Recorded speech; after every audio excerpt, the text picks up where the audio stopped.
with a karakia, kia hora te morino, kia whakapapa punamu te moana, hei huarahi mā tātou I te rangi nei, araha atu, araha mai, tātou ia tātou katoa, hui e taikie. So that's, may peace be widespread, may the sea be like may the sea be like greenstone, a place for us all this day. Let us show respect for each other, for one another, bind us together. Excuse me.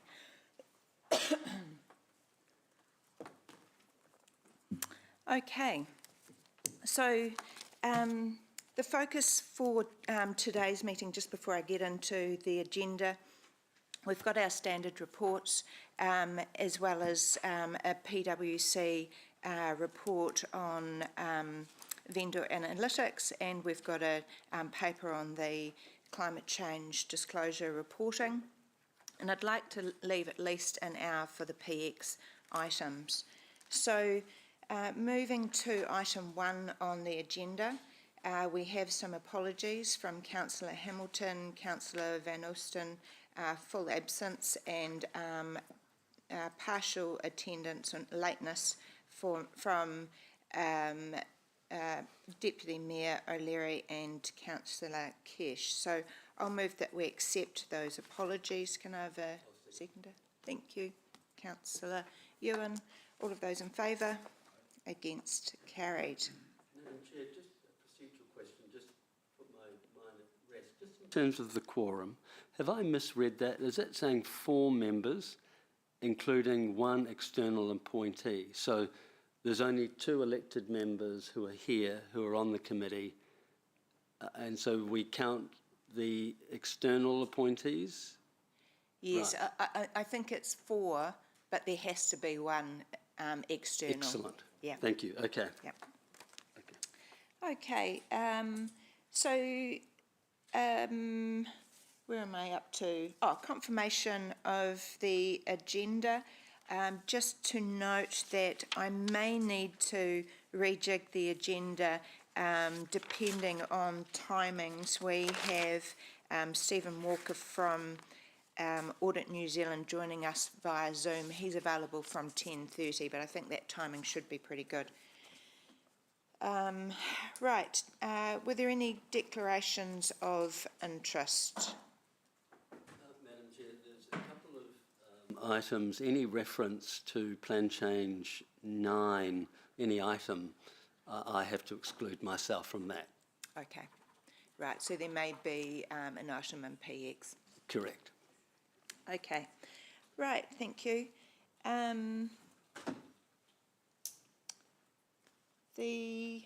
Now we do today have a member of the public wanting to present. I'll let you come forward, thank you. Right, so we've got Peter Boss, and you're wanting to speak to item 8, Risk Management Report, page 34. That's organisational risk number 2.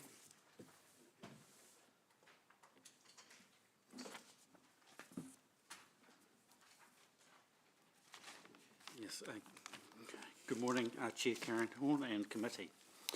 I'm speaking on page 34, Risk 2, Failure to Provide Safe Environment for the Community. I'm speaking on behalf of Living Streets Kirakura. So number 1 is Living Streets Kirakura asks you to consider what risk there is to the council's reputation if there is a poor safety outcome for a person, particularly a pedestrian or cyclist, using Collingwood Tristram intersection.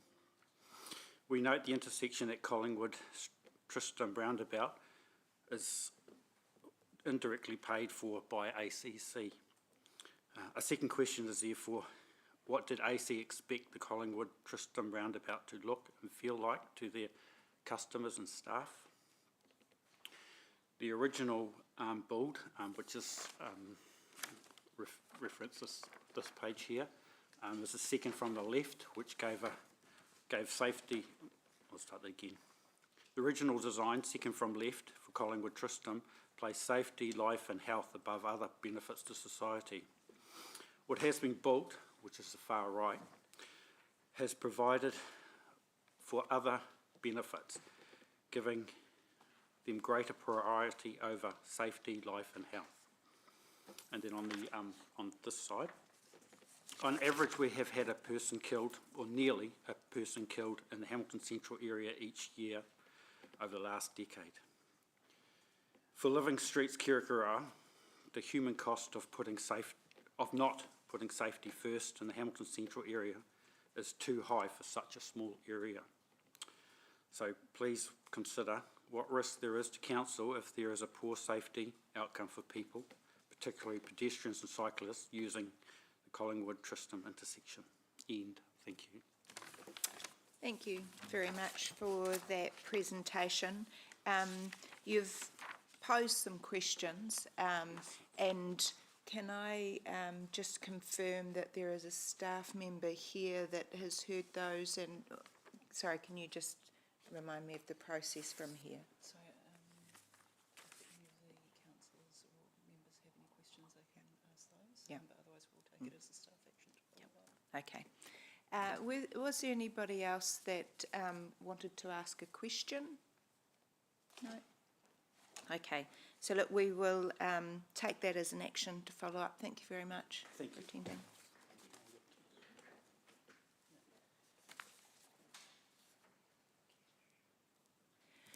Welcome, Councillor Kesh. And I understand that Mayor Paula is on her way. Right, so we are now at item 5 of the agenda. So that's confirmation of the minutes of the meeting of the 14th of December. Firstly, are there any items of accuracy? No? Okay, so I'll resolve. Yep. There was one thing. Can I just check it's in relationship to item 5, which was actually your report, Lance. It says, Chief Executive spoke to this report. In particular, staff vacancies and generally the positive effect of inflation on contracts. And I just wondered whether actually it was positive effect of inflation on contracts, because I think it should say negative. I think so. Well, I think we've got the exact reverse of probably what was intended. Okay, sorry, Kieran. It was just Okay. it was so it was such an opposite. I thought that might be worth noting. Yes. Okay, so are we happy to resolve subject to that small amendment? Yeah. Okay. Thank you. So we will then, so all of those in favour? Against? Carried. Thank you. Right. We now move to the Chief Executive report, page 13 of the pack. Welcome, Lance. Thanks, Madam Chair. I'm going to be reasonably brief this morning. I think you can take the report as read. A number of these matters have been traversed by Council over the last month or so. Just a couple of small additions around health and safety, and just talking about pressures on staff outside of Dan and Marie's report, which is later in the agenda. Probably the good news is that our recruitment is becoming quicker with the efforts of Dan's team, and the turnaround if we have someone leave, then the way that we're going about recruitment is happening faster than it previously did. I think we're down to 38 or 39 days turnaround, which is an improvement on where we were before. Just around the increased costs and the impact of Cyclone Gabrielle, I just wanted to highlight that General Manager Chris Allen and one of our Executive Directors, Andrew Parsons, have talked in meetings over the last couple of weeks just about the potential effects of the recovery from Cyclone Gabrielle and how that might affect contractors, consultancy firms who carry out work for us, and also goes to the retention of staff matter, which I've just mentioned before.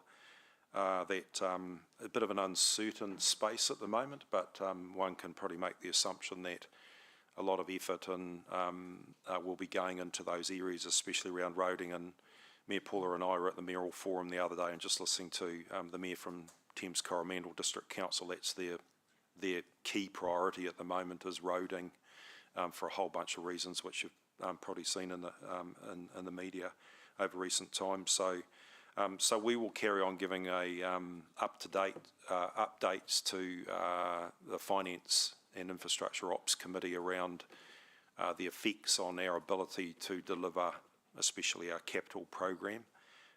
There has been an immediate effect with Cyclone Gabrielle with some of the engineering for the bridge over the Waikato River. The engineering firm had some significant disruptions, so there's just flow-on effects to some of our projects, some of the components of our projects, just so that you're aware of that. And those reports on those particular matters will come to Finance and Infrastructure Ops Committees in the future.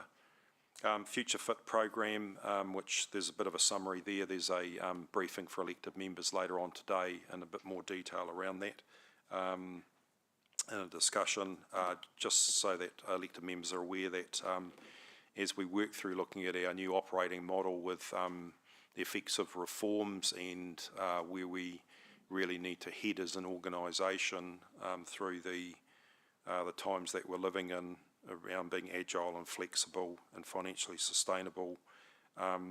That means that we are looking at our operating model, and also that will mean obviously strategy comes first. I will be looking at the staff structure as well, and we'll keep elected members abreast of that and asking for feedback on various matters as we work through that. And I think the key line in there is just be aware that there can be some uncertainty for staff during that period, but obviously we're putting in a whole bunch of communications and support for people through the next period, and I'd say to be over the next 7 to 9 months will be the period, but we'll inform councillors more of that as we work through the process. So I'll leave it there and happy to answer any questions. Thank you. I haven't got any requests for questions coming up on my screen.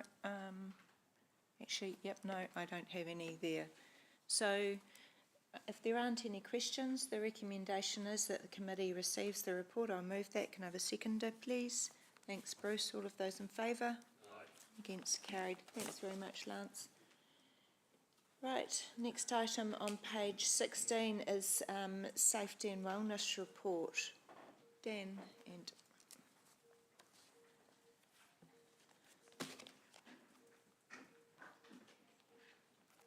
Welcome. As usual, you can take the report as read, but please highlight those matters that you feel the committee needs to focus on. Great. Well, Morena, tēnā koutou katoa. Thank you, Madam Chair. So I'll take the report as read, but thought it was important just to highlight just a few key things just to bring your attention to. That's around the work and effort towards working towards ISO 45001 standard as our benchmark in terms of safety management practices. So in many ways that's directing our time and effort to bring us up to that benchmark. Also the work around our critical risks. Again, much time and effort has been spent around the assessments, working closely with teams who engage or partake in that work associated with those critical risks, as well as engaging with ELT to create a higher level of ownership, which has been really forthcoming. The other thing is around reporting. So reporting continues to track well above previous levels. And again, that's reflective of the changes that we made to our reporting system, Aura. And just the final thing I just wanted to highlight was further enhancements to that system, which will improve our safety management, particularly around permit to work and JSAs in terms of job evaluations. So I'll leave it there, and both Marie and I are more than happy to answer any questions. Thank you. Thank you. Are there any questions from committee members? Below the, no, the microphone, below the microphone, there's a button. Oh, okay, sorry. You're on then, oh no, you're on, anyway, go ahead, Bruce. Oh, sorry. You can see I've been a pain, sorry But about that. turn your And microphone on. Please correct me if I get this wrong. Hey, look, just to say, well done. I have watched with interest the development of the reset. And it looks like most things are closed, which is a great sign. And I just think it's important that even while we look at things critically as we need to, we need to give recognition where recognition's due, Dan, that actually that roadmap is looking like a lot of green now to it, which is great news. Just a couple of questions from me. You mentioned the work that you've been doing with people most affected around the design of safety, which is great. You said it's been going well with good ownership, and that was one of my questions. But the other two are the terms of reference for the Safety Governance Group. Looks like a lot's going on there. You've had a bit of a chance to perhaps relook at where that's at, probably after a period of time of its operation. And I'm just wondering if you give me a sense of or direction of travel in terms of that committee, because when it had originally been presented as a innovation to us, it was a really good thing. So I'm interested to know where that's going. And the other one is just really a final one around the state of safety review, and in particular around the yellows, which clearly are a sign that things are in progress. Are there any particular matters that worry you that are still in progress, but you'd like to see green? Cool. Thank you. Thank you, Chair, for... Terms of reference? Happy to do that. Yeah, you Shall I go do there. that? Yeah. Yeah, thank you. The Safety Governance Committee, we continue to meet quarterly, and just prior to the Strategic Risk and Assurance Committee. Like I think rightly you pointed out, it was something that we introduced a number of years ago in response to some concerns that we had, particularly around some events. It's certainly created more transparency and an opportunity for us to connect with the business. It remains a work in progress, just to ensure that we get the right alignment and that we create the maximum value from bringing that committee together, and that we don't duplicate our effort with the work that we do with the ELT and also the work that we do through the Strategic Risk and Assurance Committee. So we continue to refine that, and that terms of reference is still under review, and we hope to finalise that to make sure that we've got the right impetus and direction so that we add maximum value from that group going forward. And I'll pass over to Marie to answer the questions around that. Thank you and good morning. You've got attached to the report only the status safety review update from November through to the end of January. It has actually had a lot of work in comparison to from the previous meeting, which is great. With regards to your question around do we have any concerns, there's nothing there that's underlying and is concerning us. A lot of it is risk management, which we know that our business partners are now out in the business, and we are working with those groups to actually make sure that they understand what they need to do, that they can see the new processes that we've put in place. And I guess probably just what I'd like to add to that is that we've actually had a bit of a restructure now that I've got a full team of business partners on board as of this week, and actually helping them work with that community group, particularly to focus on those risks and support them in those areas. So what I'm hoping coming to the next meeting is that we will see fully green on the state of safety. Great. And I've got a question leading on from that, and also I mirror Bruce's comments. It's great to see the progress being made in this area, and it seems that pretty soon you're going to have all green on there as you outlined. So I wanted to know, so what is the process from here? When's the next external audit planned for? Perfect. So we definitely have our plan mapped out, Kieran, and so taking us through to the end of June, we want to make sure that we've got everything done and completed in the state of safety, that our team have done overview in all the areas of the health and safety framework that we need to do, so that come the 1st of July through to December, my team will actually be out in the business doing their own auditing for assurance purposes. We have the expertise, we have the confidence to do that. We need to satisfy ourselves we've got the evidence to then go into early next year to then getting an external auditor to come in so that we can look at applying for ISO 45001. So we've definitely got a very clear roadmap. Right, great. And also really pleasing to see that work on the critical identification of the critical risks and the bow ties coming out of that. So that's, you know, that's really good work. Can you maybe just give us some context as to how that work is going to change how we manage safety within the organisation? Certainly, it is a big project of work. So in November, we collectively got those project teams together and attached them to one of the critical risks. We also got a elective ELT member to be a sponsor for those critical risks. So they initially met with Coachio Group and we are using the bow tie risk assessment methodology. So it looks at, okay, should a top event happen, what controls have we got in place to prevent that from happening, but should a top event happen, then what have we got in to support the person? What we're doing now, Kieran, is going through the verification process because we've built the bow ties on a lot of assumptions.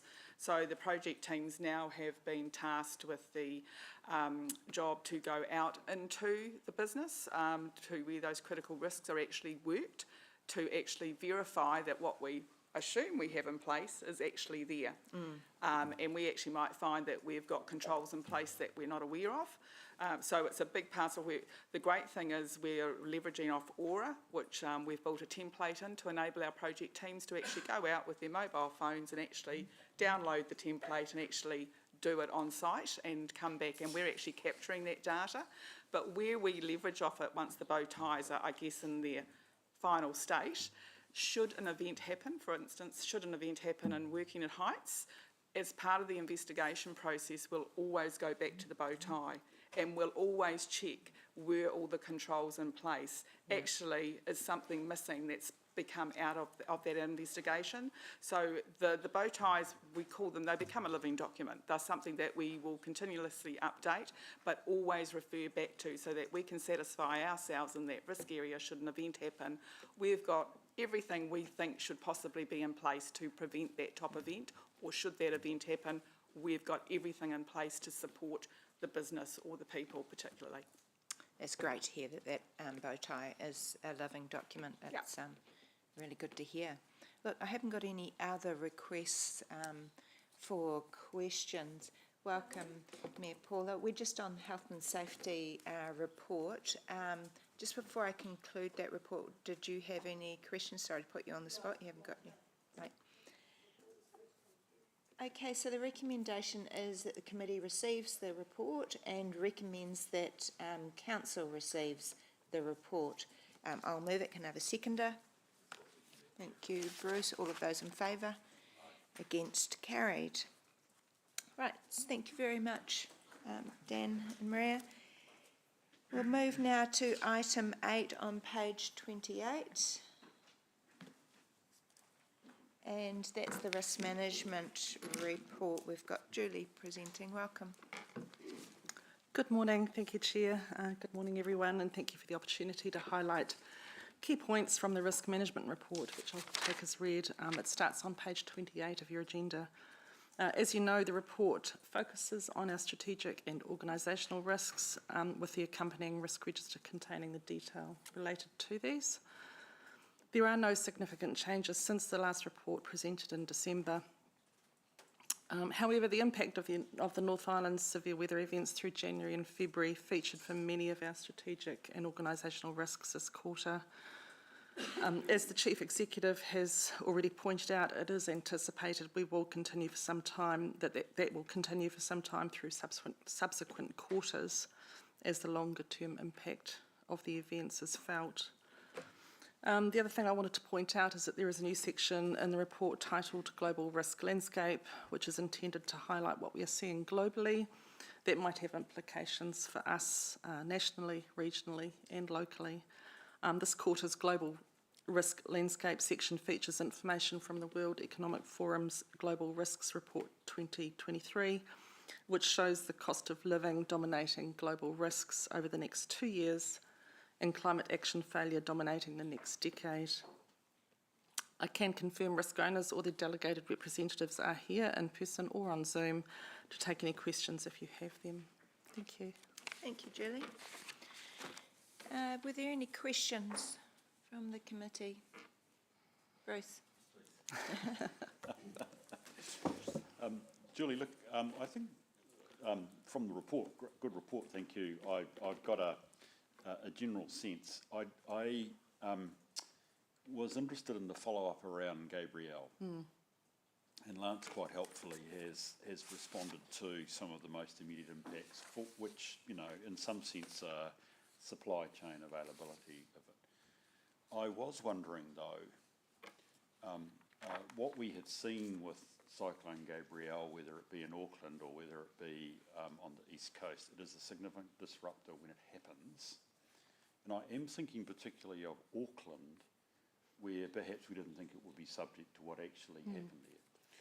And I'm just wondering, because I think it said here, and I'm looking at paragraph 15, that we are looking at what is the nature of our hazard landscape, that actually, while, and I think Lance used the word with earlier on, we dodged a bullet because it didn't affect us. But we can see how it can affect what appears to be an organisation. How are we learning from that is essentially my question. Are we doing anything around that? And if not, I'd almost say why not? Thank you. Thank you. Calvin, did you want to talk to that one? Thank you.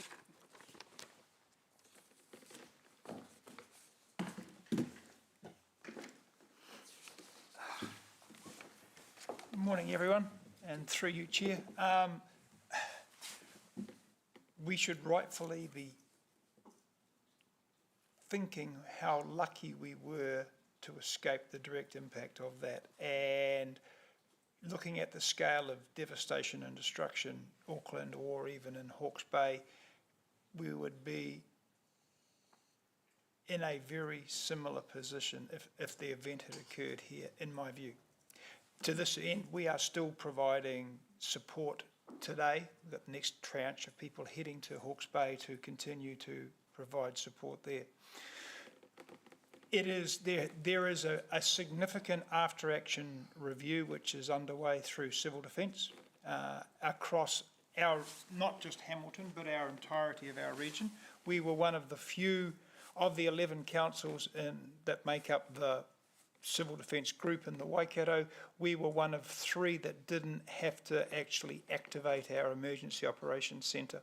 But the after-action report is looking at the totality of our response, from the preparation work, understanding our hazardscape, the research into that, looking right through into how we actually responded and what does that look like when our transition from response into recovery activity. That's expected, that's supposed to start next week. And that will be a bit of a significant update for us and a step in time as to how well we were prepared and what we need to do to move forward and be better prepared from that. Additionally, if we go back to our own external capability assessment that was undertaken in November last year, amongst a whole series of things that they identified we were doing well, one of the areas that was identified for us was in hazard research. And so there's opportunity for us to have further investment in hazard research to better understand, as you've pointed out, the hazardscape and the impact of that for us. So can I just pick up on that hazard research? So had that weather impacted this region, what would have been the biggest hazards here? biggest hazard, it's probably the one hazard that we are best prepared for in terms of our knowledge and understanding.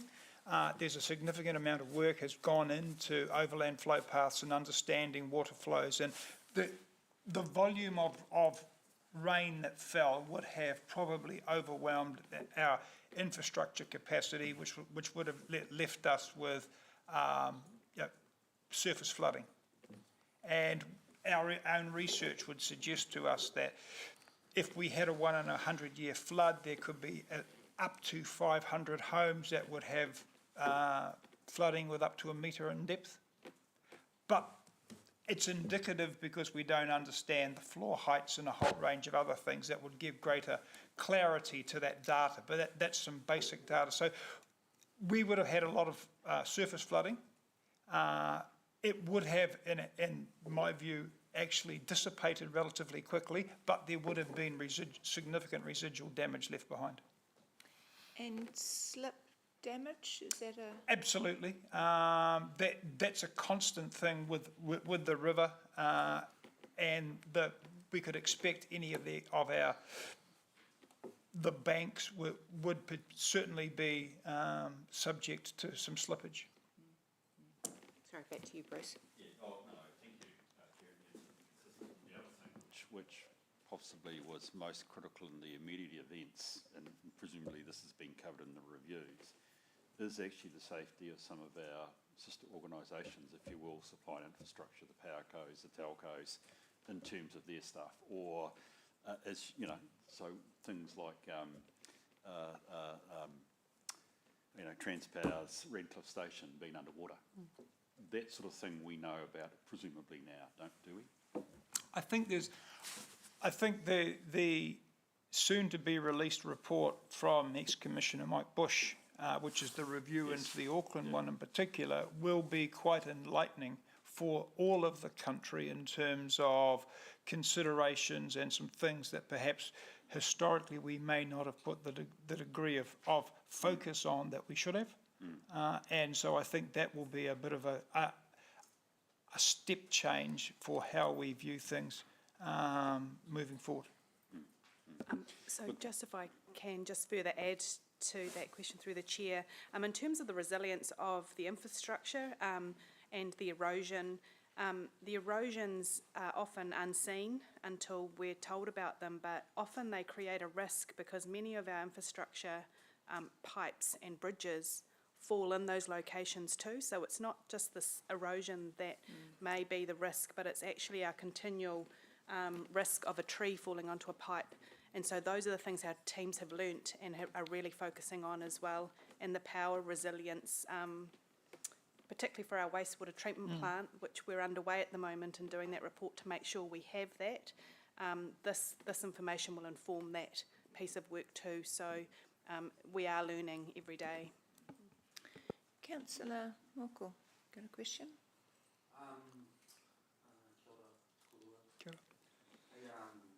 To turn your attention to item number 28.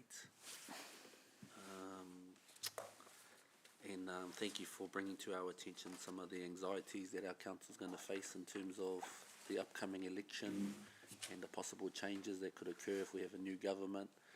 I'll also note strategic risk 6 in the following attachment.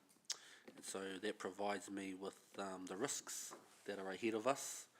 Just wanting to know, and the potential implications that it has for us as a council.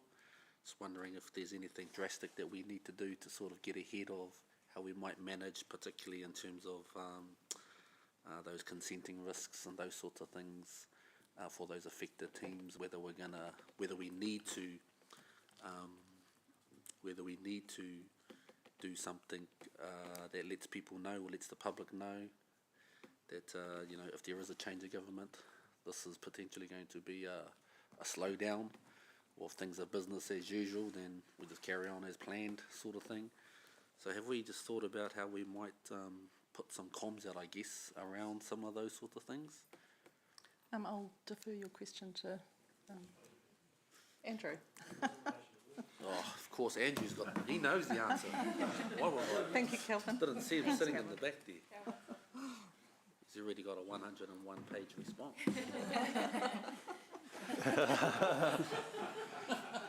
102, thank you. Of course, it's 102, Andrew. Including the picture. Kia ora, committee.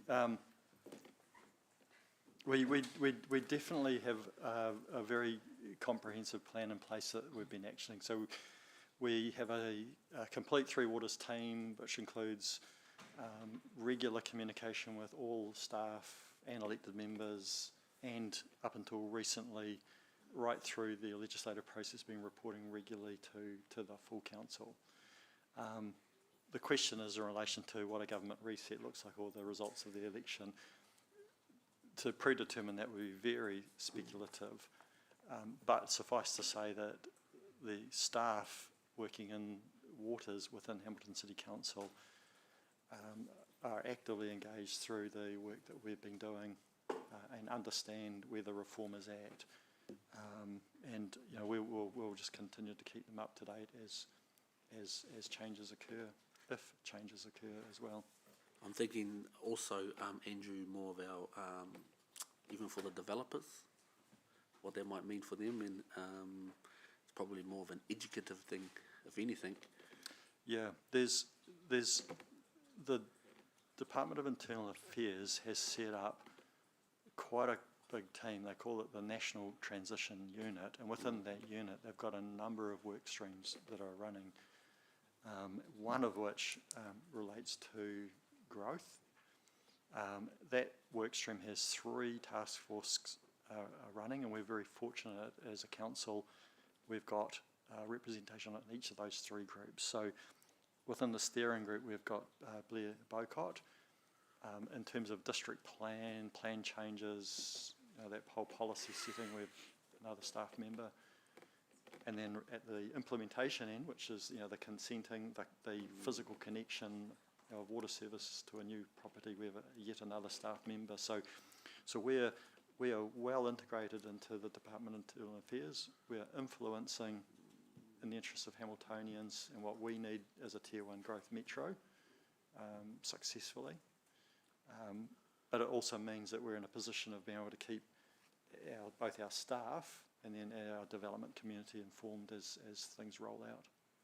If I might just through the chair, Councillor Moka, also just in relation to SR6, we obviously have regular engagement with all parties, and so whilst, as Andrew was saying, we're working with the government direction and government ministries, we're also meeting with opposition MPs and potentially senior influential opposition MPs who, if there was a change of government, could have a role. So to understand what their thinking is, and most recently we hosted a number of senior national MPs in Hamilton for a day, and Mayor Paula joined us for lunch, so we talked a range of matters including RMA and water reform. So we're trying to make sure that we are putting forward Hamilton's interests, Hamilton's needs, under any scenario that may eventuate in the future, be it the current government, a coalition government, or a changed colour government. But at the end of the day, we have a very clear strategy for our city. We understand what our needs are, particularly from a development and the growing city. We are relaying that same message to all of those various representatives, whether government or opposition. Okay, thank you. Councillor Morkel, is that you done? One more.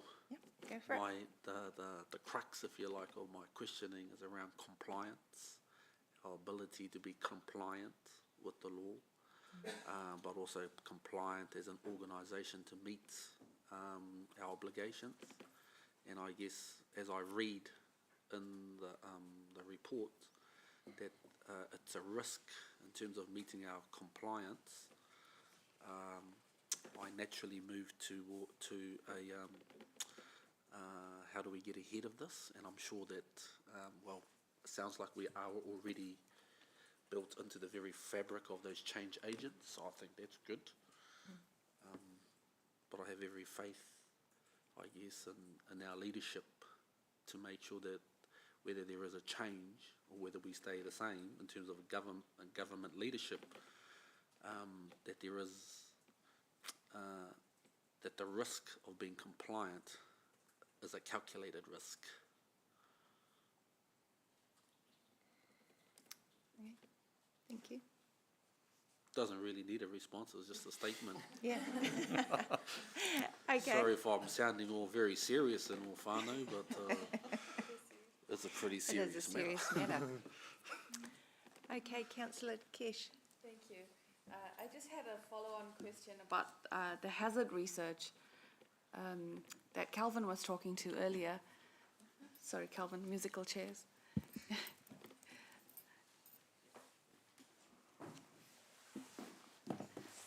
We've touched on it before, but I just wanted to ask, around our hazards, we've talked about surface flooding, slips, but, you know, we're a city quite reliant on our bridges. And from previous conversations, I know we've said that if there was an incident to happen, the bridges would be shut first to assess damage and things. So just in reality, what would that look like? And have we done any work around access and movement of people and services across the river, and how that would happen in that first 24 hours? There is a significant piece of work on right now, which is about the resilience network and how what are the principal, secondary, and third tier access routes through the city to emergency facilities such as hospitals. How do we align if you're moving up and down the Upper North Island? What are the priority routes? How do we secure those? We've done planning, and the final one is meeting tomorrow to finalise that for the region, for the Waikato, around what does priority access look like across each council area. What are your critical routes, which are your first tier and then second and then third tier routes to be able to have adequate movement? So that's for the region, or is that for Hamilton? We had a Hamilton specific workshop 2 weeks ago, and that's incorporated now into a regional response. So we've got a Hamilton specific part in there where I'm confident that we have actually mapped that well enough. And we've looked at the whole range of hazards that might impact upon those to move people across the city. And the river. And the river. Cool. The other question, just the organisational risk around safety. I find my page. Yes, public safety incidents around our facilities, which we've touched on before as well. Are we tracking these incident numbers, or, I mean, we've talked about a spike in incidents. The recording of incidents sits with the police.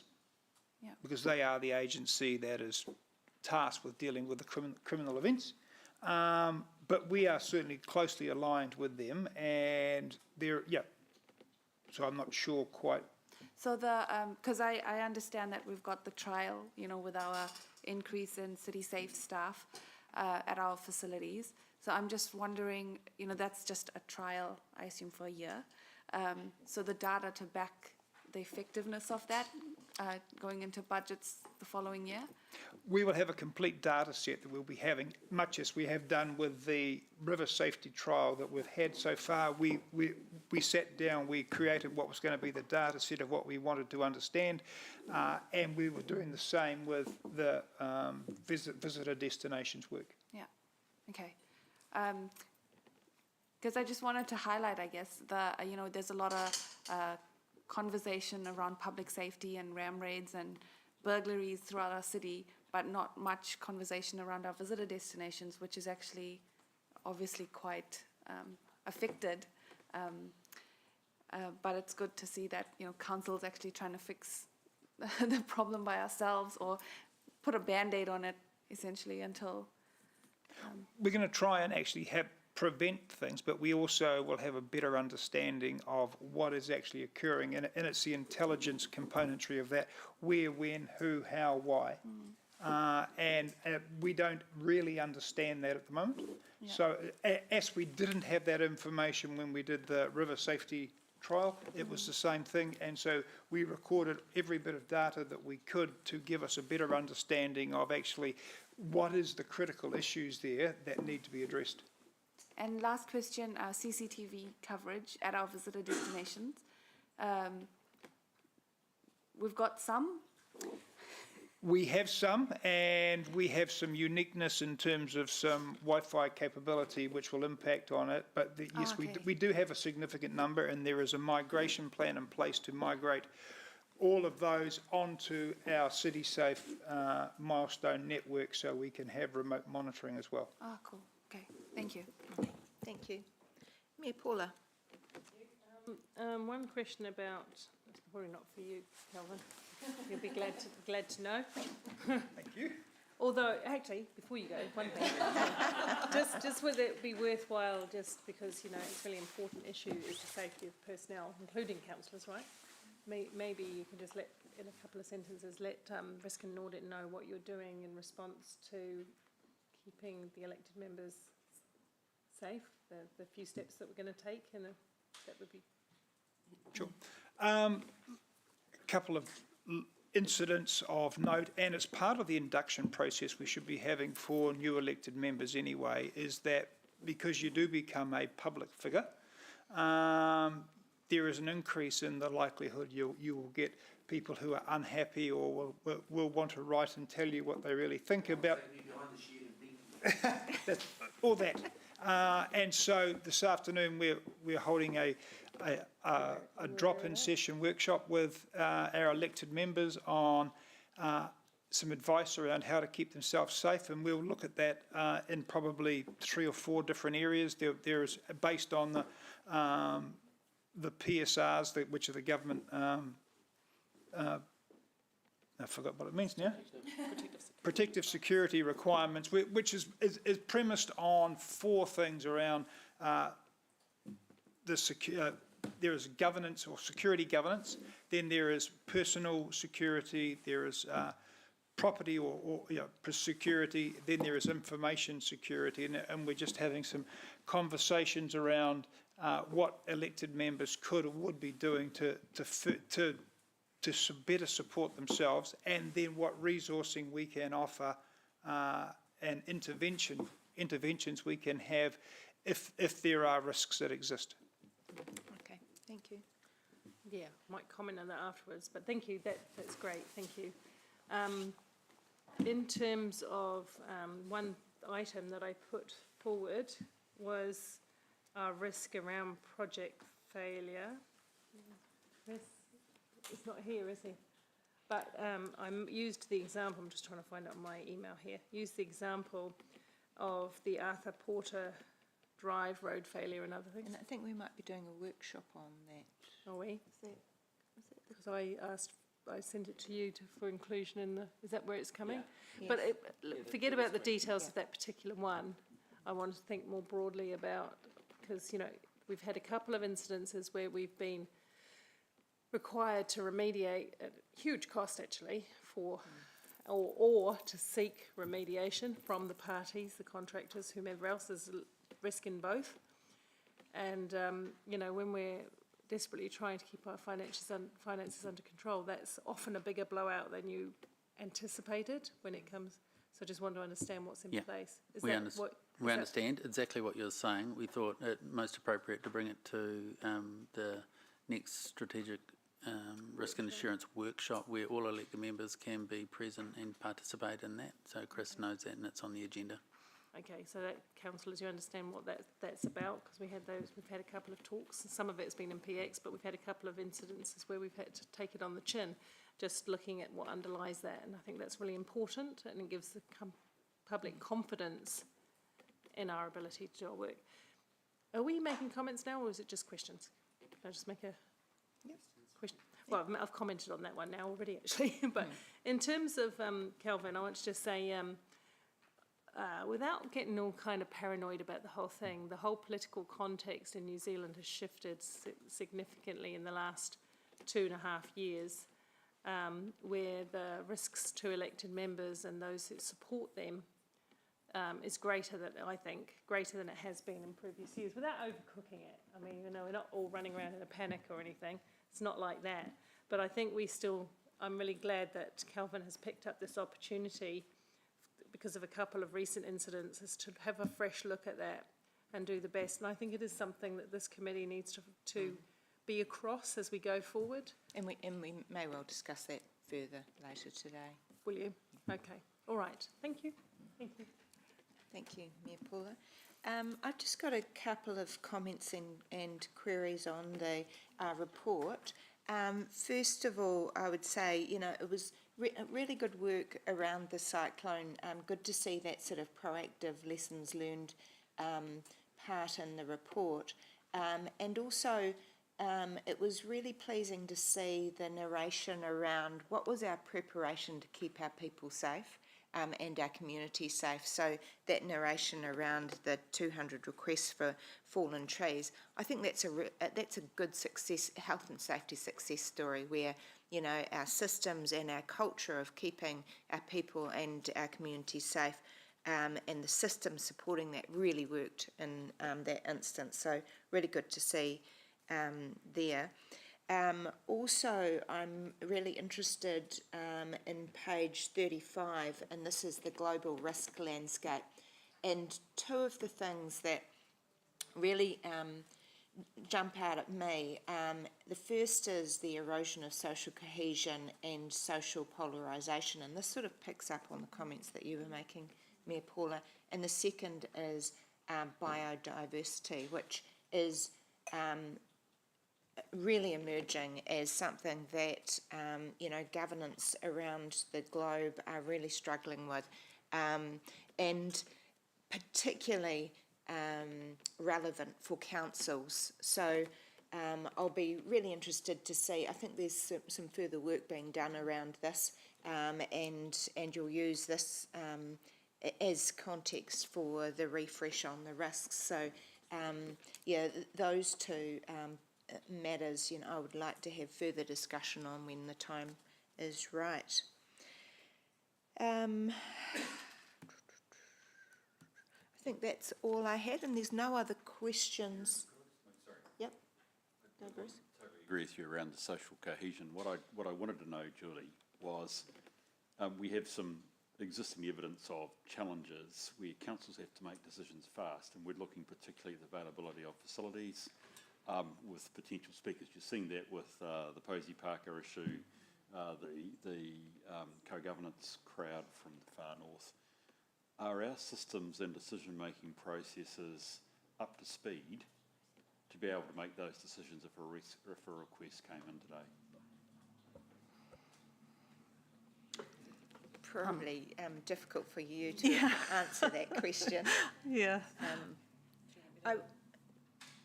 I'm happy to take an action to. I can make Yep. Yeah. So we've canvassed the issue of use of our facilities in the past. We had a couple of incidents last year where we needed to look at that again. I'd say that Sean Murray, as the head of H3, is well aware of this as part of his commercial decision making. And we've had previously conversations with the community groups about where these things sit.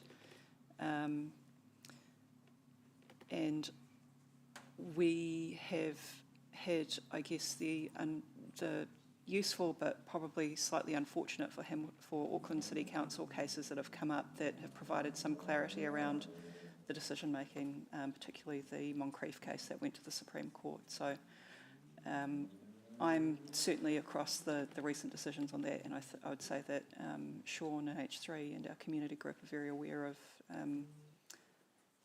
the balance that we have to strike between, I guess, what I would call competing interests of freedom of expression and safety and reputation of council as well. But it's certainly not an easy space. Yeah.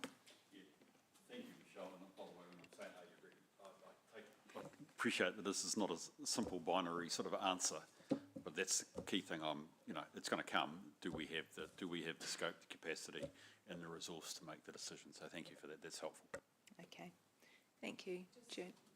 To follow up on that, I think My question is, I know that we looked at, last time we had a similar event, and we have other risky events that are not dangerous but reputational risk ones come through from time to time. We looked at the policy at one point.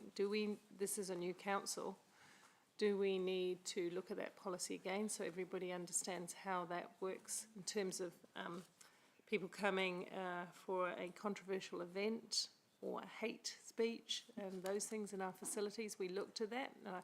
Honestly, just top of my head, I know you did last term, but I can't remember the details, and I wonder if it's worth refreshing everybody and giving that material to Bruce and Karen so they understand.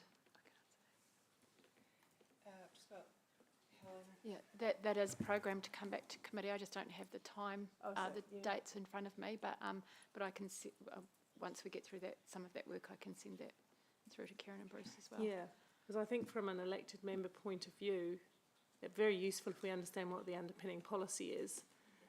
Because what happens is most councillors all get emailed at once, and we get a mass email trail on steroids around what we should do about it. But if the processes are clear and everybody understands how we're going to deal with it, and I find it just as important, not just the risk of managing, disruption, protests, albeit sort of slightly aggressive or violent protests. That's one extreme, right?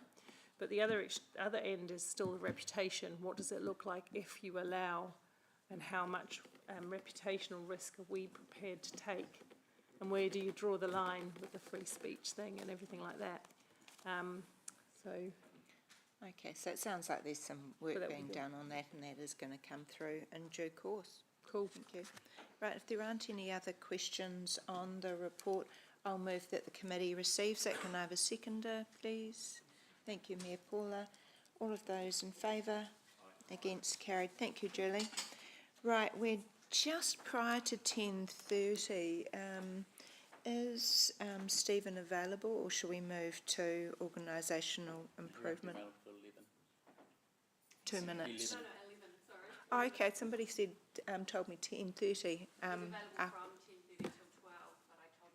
Ah, okay, right. So, look, let's move to the organisation improvement register on page 83. Tracy, did you want to take us through? Okay, we can do. Item 9, right, okay. Yeah, sorry, I'd missed that one. Right. Sorry, we are at item 9. We're not even at Audit New Zealand yet, so fine. So page 64. Sorry. Welcome, Aaron and Matt. You can take the report as read. Anything that you'd like to highlight? Thank you, Madam Chair. I'll just highlight the vendor analytics report, and then Matt will talk to the internal audit plan. So the vendor analytics engagement focuses on 2 areas, master data, hygiene, and the identification of transactions that have parameters outside those expected by a normal transaction. For example, like GST not being 15% or 0%. Our analysis identified a relatively low number of exceptions compared to other entities where we run these procedures, but highlighted a number of areas where management can take action to improve processes to ensure ongoing maintenance of master data and council processes. And I'll leave it at that and open up for questions. Okay, so look, I'll take questions on the internal audit update as well as the vendor analytics report. Does the committee have any questions? No? Okay, I do have a couple. So I see that the internal audit plan has been attached for information, but at our next meeting we'll have that refreshed. But also it seems to be that there are a number of internal audit reports that may well bunch up into June, which isn't ideal. It's going if they all do get finalised between now and June, that's going to be a really heavy agenda, and the committee might not be able to give them as much time as needs to be. What can we do to streamline the process so that reports are staggered throughout the year more evenly?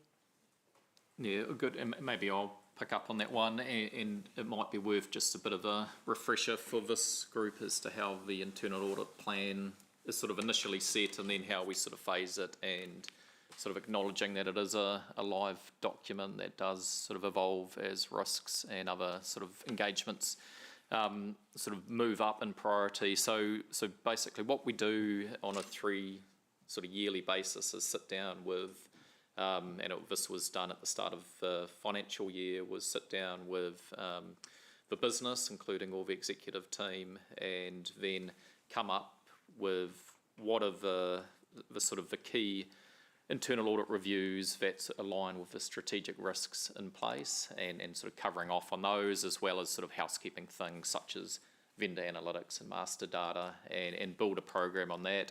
That's then sort of circulated with this committee and then finalised and then phased to try to have at least sort of a report at each meeting to talk through. There are then sort of things that pop up that require change, and the example at the moment is Three Waters, which was going to be a report in June, which has been put on hold given the sort of regulatory changes which have happened to Three Waters. And so this plan sort of does evolve and change, and we have regular meetings with sort of David as a project lead on this to go, well, what is relevant for the next meeting? Is there anything else that should be replaced? And, for example, we are looking at, is resource consenting right to do in the June meeting? And that is one that may come off and be replaced with something else as well. So it is a live document. And then what we'll do, given this runs to sort of the June year end, is there is already the next 2 years plan that was proposed and put in place. There'll be a refresh at the next meeting to ensure that that is still accurate and correct in terms of where the focus should lie. Okay, thank you. And just moving to your vendor analytic report, so there are a number of transactions which require council investigation. This is probably a question for Tracy, but I think the report said that there was a reasonable explanation for most of them. How many remain that still require further investigation? Are there any red flags?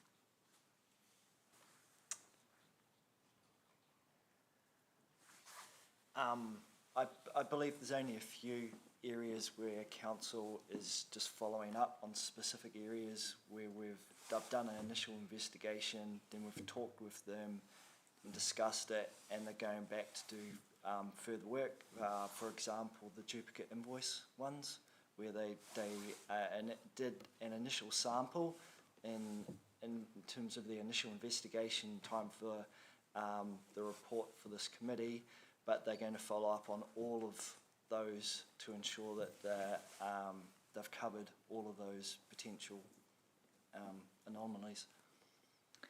Okay, could I just ask that we have an action that the committee receives an update on those investigations at the next meeting? Thank you, just to ensure that they are closed out. Right, the recommendation is that the committee receives the report if there aren't any further questions. Yep, Bruce. Sorry, Karen, I'm not certain quite how to actually register myself up there. Just the button below the button below. Oh, and I put that on. Oh, okay, rightio, gotcha, when I do that. Oh, okay, I thought, gotcha. Phew, you can see I'm technologically challenged here, Ewan, so thank you very much. Aaron, no big drama, and I appreciate there's a follow-up thing here. I just want to ask the question, not because I necessarily perceive it, and I think if there had been an issue you would have raised it, but I was particularly interested obviously in the 62 purchase orders where there was no segregation of duties. And one of our responsibilities is clearly around fraud, and I'm going to treat this as being, these are administrative errors. There's no suggestion that they need a more serious follow-up from a fraud lens? No, I do not believe they need any further follow-up in terms of it was one particular staff member, for whatever administrative reason, got the access rights to both raise and approve purchase orders, and as soon as that was raised, management took action and took that access away. But it was only sort of one staff member, so it was quite isolated. Okay, thank you. Look, I'll move that the committee receives the report. Can I have a seconder, please? Thank you, councillor Morkel. All of those in favour? Against? Carried. Thank you very much. Right, we'll move to item 10, the Organisational Improvement Register at page 83. And welcome, Tracy. Good morning. So today we're just bringing the Organisational Improvement Register. So based on the discussion that we had at the last meeting, it was requested that we also bring some of the prior year's PwC internal audits and it added this to the register as well. So normally we would only bring the full register to committee once a year, but we thought given the newness of the committee, it was prudent to bring the whole register to you to the meeting today. So quite a few of the items that were on this register have now been taken off with regards to the Audit New Zealand report, which I'll be presenting later on this morning. And the other piece of work that we will be doing is both Aaron and Matt just referred to, is I've asked Audit New Zealand, I've asked PwC to come back and have a look at some of these items and re-audit them, if you like, so that we're comfortable that we have gone ahead and done those recommendations. The other one that is coming back to you at the next committee is around the tax audit as well. So we have had that just redone, and the full report for that will be presented to you at the next committee. Okay. Thank you. Are there any questions from the committee members? Bruce? This time. Tracy, look, just a follow-up. Just thank you for the full report, and that's really helpful.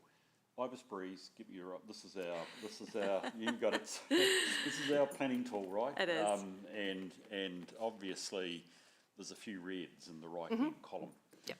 And of course, not only are we annual planning, but we're coming up to LTP planning. So, would this be potentially one area you want PW to check that we actually have nailed this, or have we got some challenges to get to be comfortable? Because one or two of those reds are in one or two areas which might be useful to have nailed. Yes, absolutely. And so we are using that tool with annual plan, but because those assumptions don't change as much, we obviously can manually monitor that. But it's definitely something that I need done properly for the long-term plan. So we have been having regular meetings. The vendor themselves, who owns this software, are very aware that they're behind the ball game with this.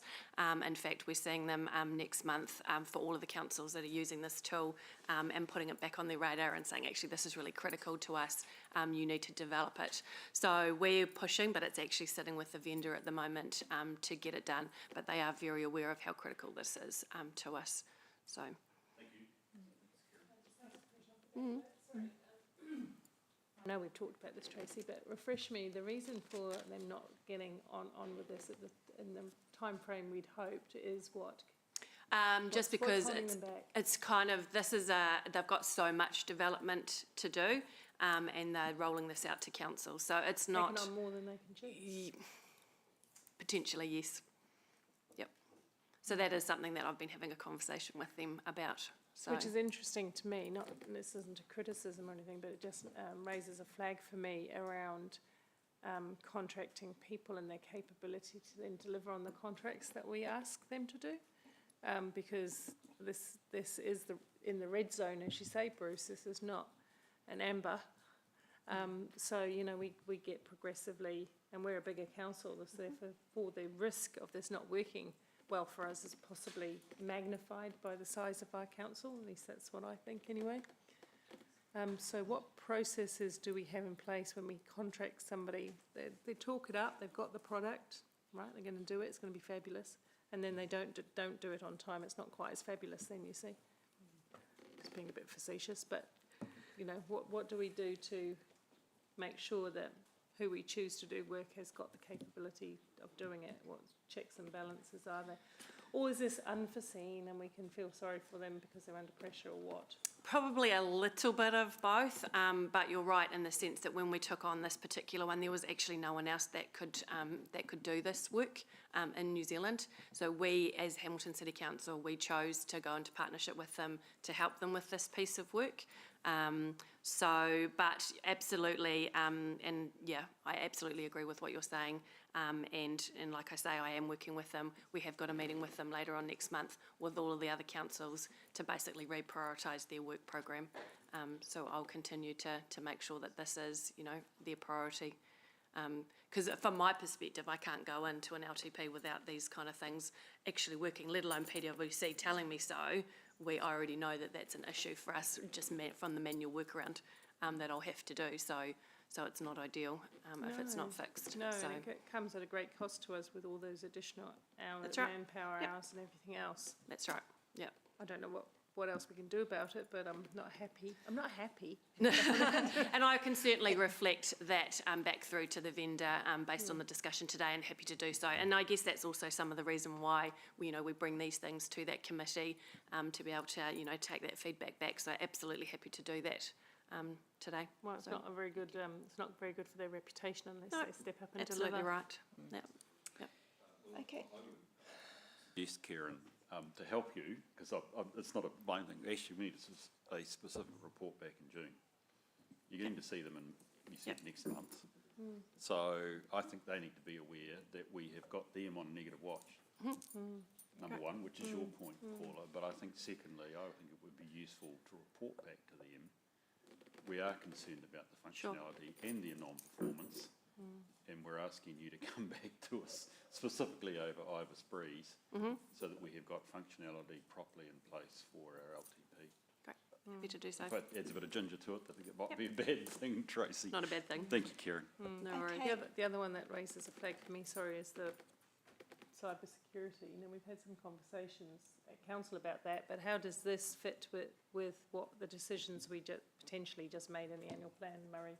So I'm bringing cyber security back off this report in PX. Right, okay, excellent, So you good, can- thank you. No other questions. I just have one question, and it's on the Reds again on page 89. So I see there are 3 high-rated items that are delayed, and these are around the business continuity management. So can you just so they are all due in June, but what I think this is telling me is that you're not confident that you'll hit that date of June. What I don't get a sense of is how delayed they are. That's you, Julie. Sorry, I was focused elsewhere. Yep. Okay, so we've got some action points here from the PwC Internal Audit Business Continuity Management Review.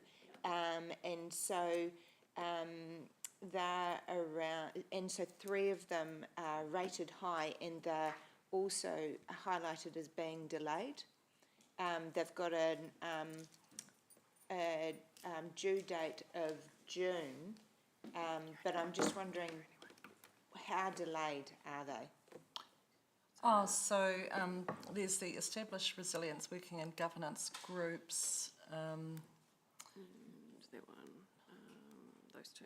due 30 June this year. Yeah, and then that one. Yeah. So that is just it's underway.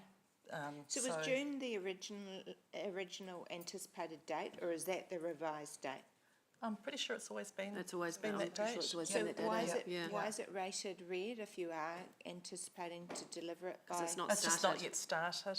Ah, okay, Yeah, so yeah. it's not yet Yeah. started, Yeah. right? Rather than delayed. Yes, Okay. yes. Maybe Yeah. we could do a different Yeah. delay. And is that the case with the other 2 items that are marked red in the right-hand column? Yes, so there's another one there, 30 June 2024, so over a year away, which is not yet started.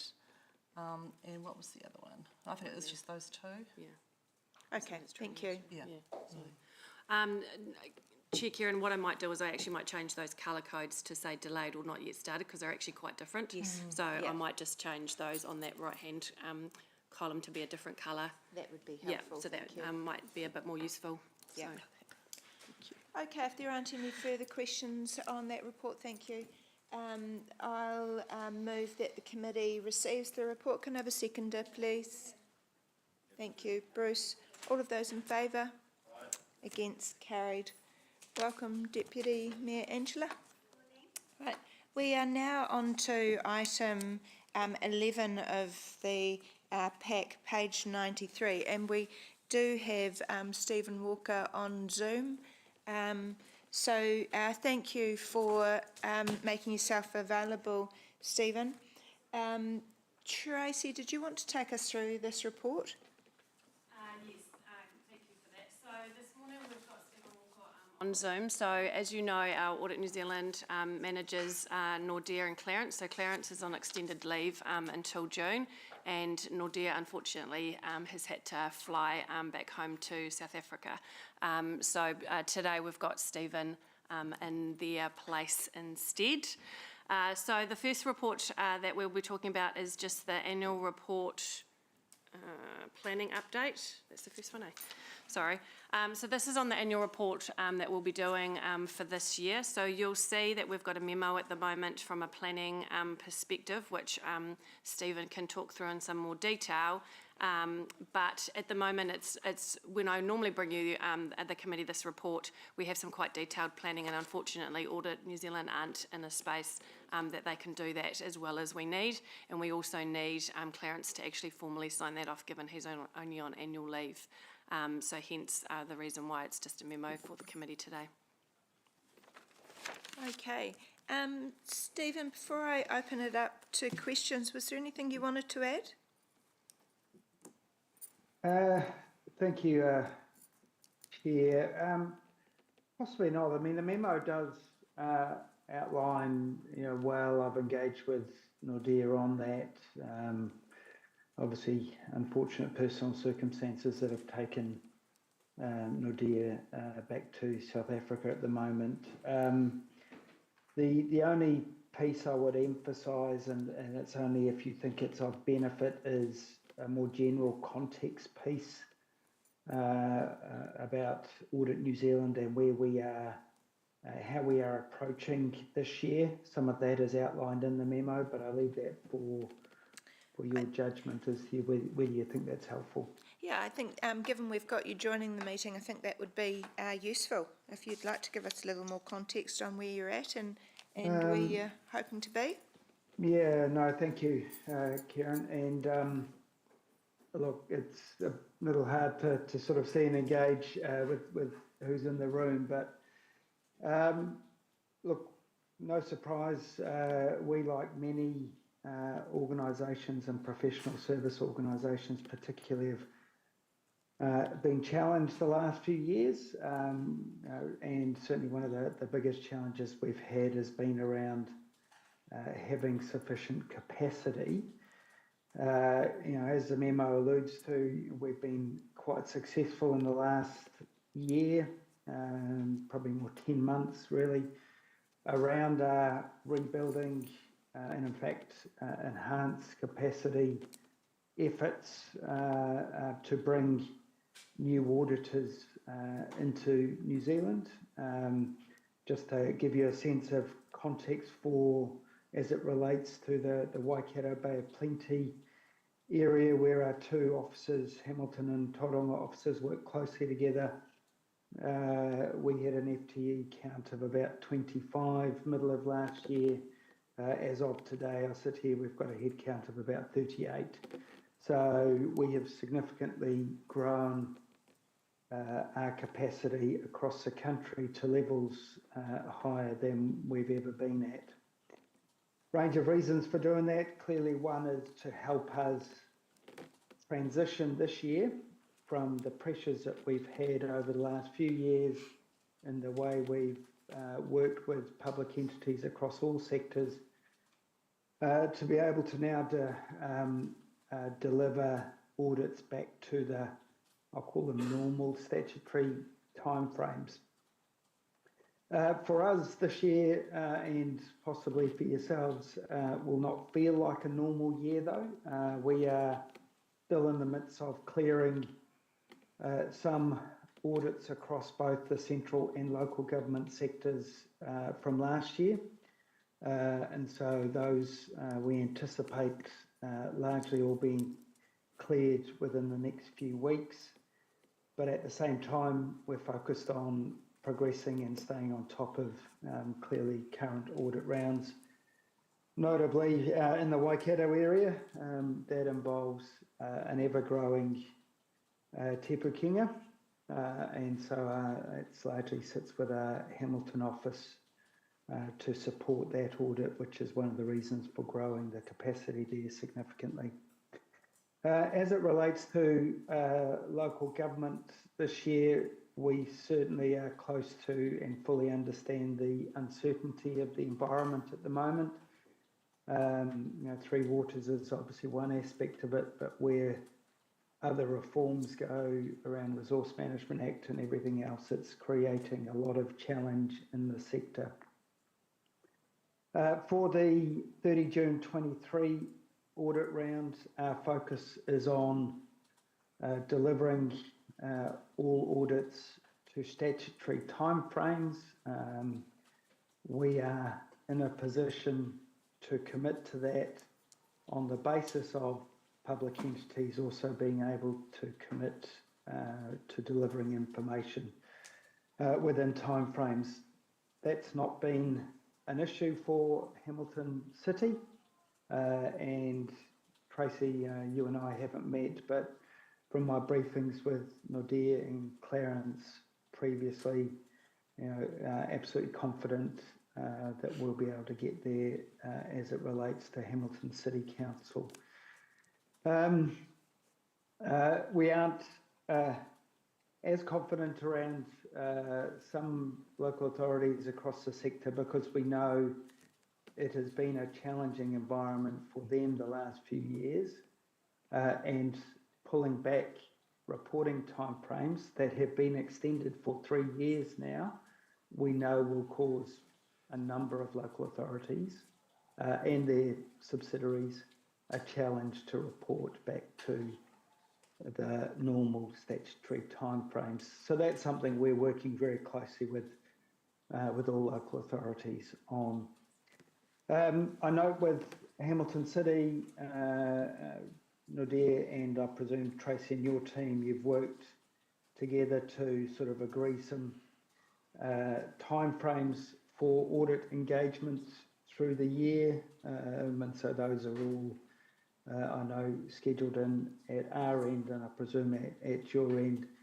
In due course with the planning, clearly the things for me that are important and will be important for Nordea and Clarence will be being clear about the risks, and you've got a sense of where some of those sit, certainty around Three Waters reforms, the issues that have played across the sector, local government sector for us in the last year have certainly been in the valuation space. One of the others has been around performance reporting. Two areas in the performance reporting space. One has been around reporting against water quality measures, and the other, which I don't believe has impacted Hamilton City, although I could be wrong here, is reporting on any emissions targets, which we have been auditing for some local authorities this year because it's been reported as part of their performance reporting information. And I know that has created some challenge around those areas. So risks which Nordea and Clarence went back on deck clearly we'll be wanting to engage with senior management, governors, this committee about in due course. The other is making sure that we are clear on both sides on delivery expectations as we go through the audit, making sure that we are both on track and stay on track to deliver against the statutory timeframes.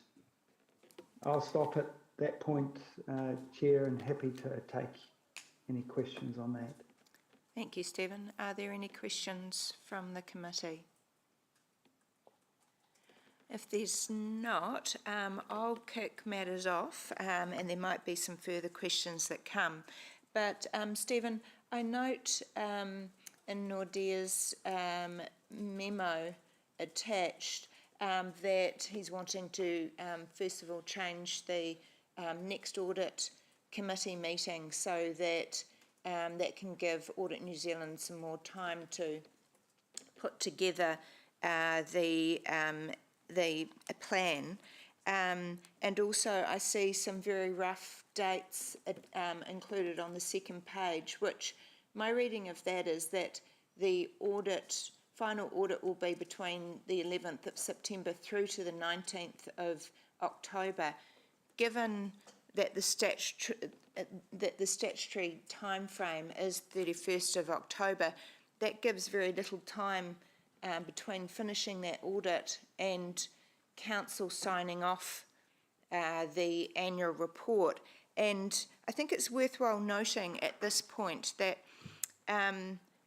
Audit New Zealand's role in the audit is only one component of the annual accounts process. And I think that it's really important that there's sufficient time given to the governors to fully consider the annual report and the financial statements, the information that's been given to them from the auditors, and also to fully consider the representations that the auditors are asking of the governors. So given that the annual report needs to go through ARC and then through to council, firstly, we don't have any meetings scheduled between the 19th of October and the 31st of October. Even if we did, that's a really tight time frame given that papers need to be put in packs with sufficient time for members to read them. I know this is very long-winded, but I'm outlining all of this because it seems to indicate to me that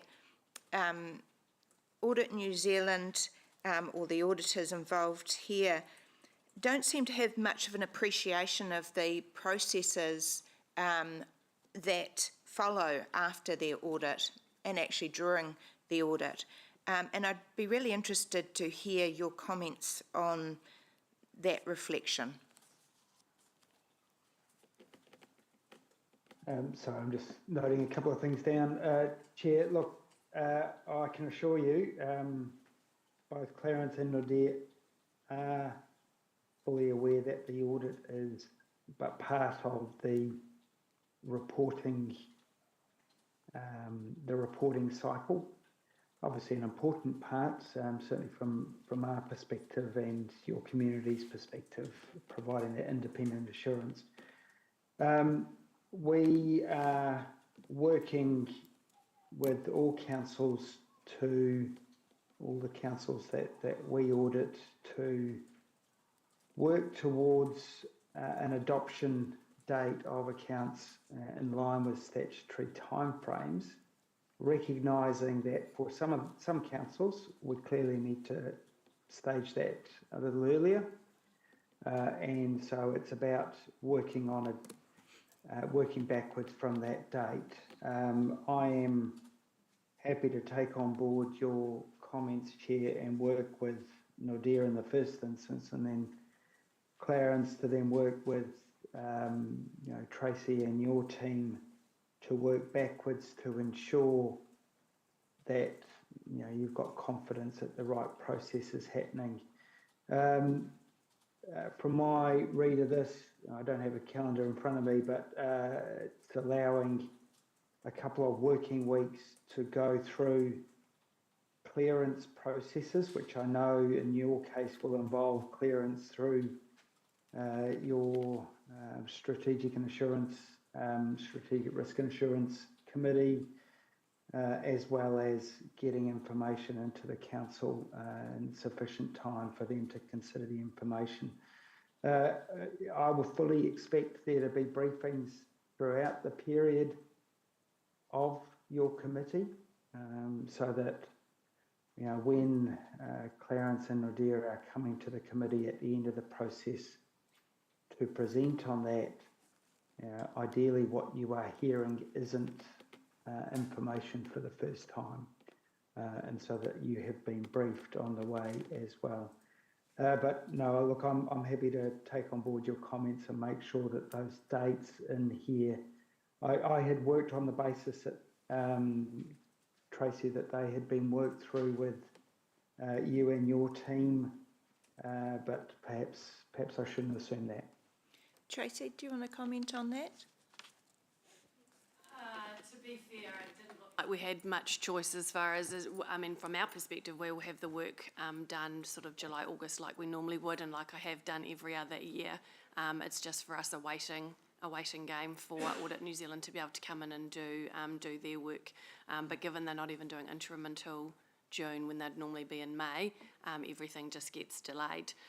So you're right, and I haven't put in the SHRIC committee meeting yet, because as you know, I end up changing that quite a few times.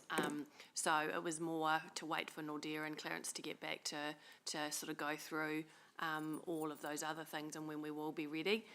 We do have a finance committee already on the 31st of October that we can turn into an extraordinary council meeting if we need to sign it off on the final day. But it's probably just putting that SHRIC committee in, and at what point do we do that? So very aware of it, but I guess it is based on what Audit New Zealand can actually do. Yeah. So.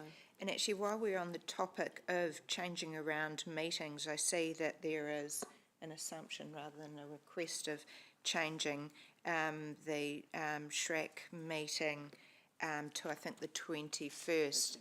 And I think that's been put in diaries. But, I should highlight that it is absolutely crucial that Audit New Zealand do hit that deadline, given the reshuffling that's had to occur. So I sincerely hope that we will, in fact, have the full audit plan presented ready for that meeting pack rather than a late paper. And I guess that leads me to my last point, Stephen. You've noted that this year's focus for Audit New Zealand is a return to statutory delivery of audits within statutory deadline. That's, of course, quite different to return to reasonable professional standards and delivery of service. When do you expect that Audit New Zealand will be able to deliver a service that fits the needs of our organisation? Can I ask you perhaps just to clarify what I guess your expectations are in relation to that? So for instance, an audit timeframe that fits within our operational requirements. So Tracy just mentioned that we would be ready for that audit July, August, and have in the past had the audit services then, an interim audit well before then, planning documents and other reports in line with Audit Risk Committee dates, so that we don't need to reshuffle dates to coincide with Audit New Zealand's ability to deliver. Okay, no, I appreciate that clarification. So this year, as I've sort of outlined, we will have certainly planned to and believe we will be able to deliver our audits within statutory timeframes. For the local government sector, that allows us to be ready, and particularly around when a lot of the work happens going into the next long-term planning round for councils. Obviously, there's significant uncertainty around that at the moment as to what the situation will be around Three Waters and where the reforms will be at. So on the basis that we will have completed audits by 31 October this year, we're ready then to go into long-term plans in a year when there are long-term plans being prepared by councils. We know that impacts on reporting and audit timeframes of the subsequent audit. So in this case, the 30 June 2024 audit timeframe. My expectation is that audits happen, the audit of the annual reports for those years happens alongside the long-term planning audits.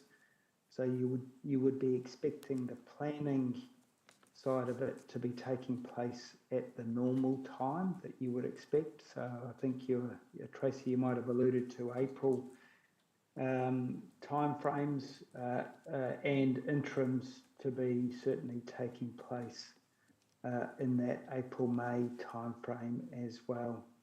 But we do find in a long-term planning year that most local authorities aim for their audits to be cleared toward the back end of the statutory reporting window.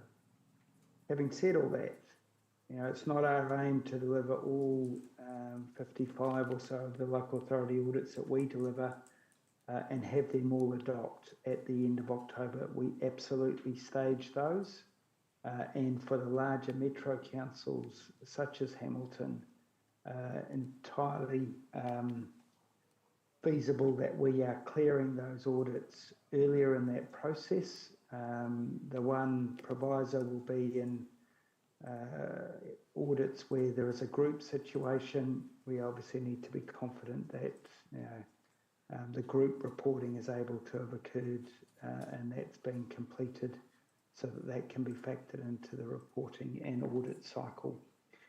So the aim will be for 2024, recognising it as a long-term planning round as well, to be more back into that normal audit, planning timeframes, interim timeframes, but recognising the impact of LTPs does invariably push some of those timeframes out as well. Thank you. Tracy, was there anything you wanted to add on that report or Stephen's comments? Oh, sorry, Mayor Paula. So I've been listening with interest, and I guess I was going to mention something later to staff, but I'm aware of some of the councils that Audit works for and so on, and some of the chatter. Just in terms of your ability to compress all of this work into these timeframes, we're very big and complex councils, some are smaller, and as you said, you phase them. Have you got, I'm going to just be pointy about the question, but you can answer honestly, have you got sufficient capacity to do all of the work that you're doing with the councils? I've tried to put that nicely. No. I look, and that's a fair question. Short answer is yes, we believe we do. The biggest caveat I have for that is actually us receiving good quality, well reviewed information by agreed timeframes, as I indicated earlier. That I don't believe is an issue or concern for Hamilton City Council. It is for a number of councils in the sector. And so that is the one proviso I'm making when I'm meeting with a number of audit and risk committees of councils at the moment, that we believe we are in a position to deliver. We are well resourced up for this year, quite deliberately, particularly going into a long-term planning year. But we will need entities to meet their side of the responsibilities, which I don't underestimate. Many have struggled to deliver information within extended timeframes over recent years, and so I know we'll be challenged to deliver within tighter timeframes this year. So I don't have any issue with your pointed question. Short answer is yes, but there are some provisos to that, which I don't believe will impact Hamilton City.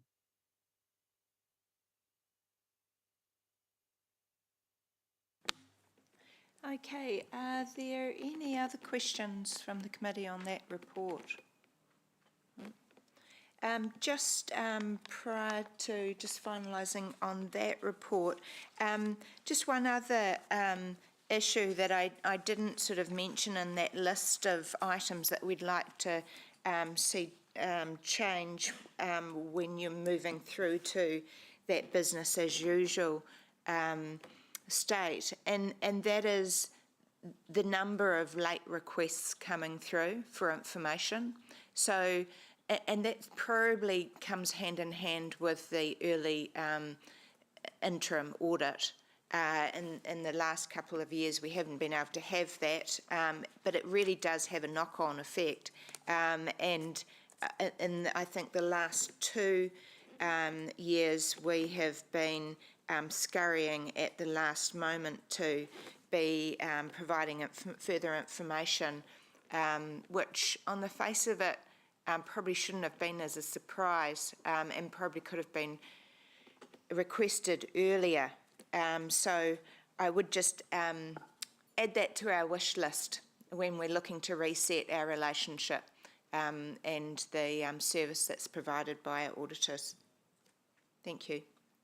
So noted. Thanks. Right. So the recommendation is that the committee receives the report. I'll move that. Can I have a seconder, please? Thank you, Bruce. Right. Stephen, will you also stay for the next item if you've got time? I do have time. I'm happy to stay for the next item. I may struggle to comment on some specifics in there, but I am aware of what's in the report. Yeah. Okay, so the next item is on page 97, and it's the Audit New Zealand Final Management Report. Firstly, Tracy, did you want to take us through some key points? Yes, thank you. So it is later than normal to be bringing this back to the committee, but what this is the final audit from the June 2022 annual report. So we did talk a little bit about this when we presented with audit in December and raised a few of the points that we knew would be coming through the report. I just want, if I refer to you to paragraph 14 with the 2 new recommendations. So one of them around sensitive expenditure and then one of them around our asset condition.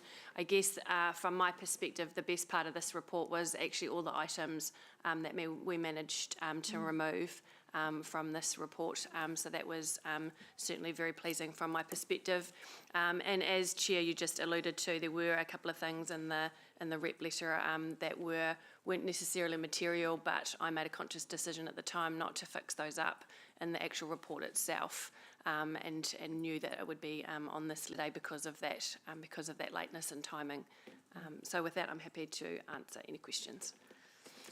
Okay, and I guess that illustrates the point that I opened with, that, you know, allowing sufficient time, you know, between the finalisation of the audit and adopting the accounts, you know, gives us time to consider issues like that, so that the governors can be confident and will have confidence in the financial statements being presented.